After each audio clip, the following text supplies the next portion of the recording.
పుష్ప 2 సినిమాలోని చీరవేషం వెనుక ఉన్న నిజమైన కథ ఏమిటో మీకు తెలుసా? 900 సంవత్సరాల క్రితం పాలెగాళ్ళు అనే క్రూరులు ఉండేవాళ్ళు. వారిలో ఒకడు తిరుపతి ప్రాంతానికి చెందిన పాలెగాడు మహా క్రూరుడు మరియు కామాంధుడు. వాడు ఎంత దుర్మార్గుడు అంటే కనిపించిన ప్రతి కన్యను దారుణంగా బలాత్కరించేవాడు. వాడికి తెలియకుండా ఎవరైనా అమ్మాయికి పెళ్లి చేస్తే వారిని నరికేసేవాడు.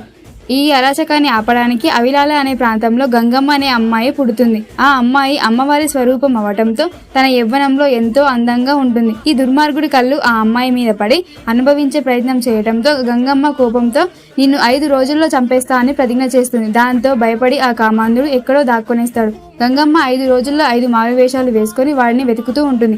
5వ రోజు దొరవేషం అనే విచిత్రమైన వేషం ధరించి బూతులు మాట్లాడుతూ మగ గొంతుతో అరుస్తుంది.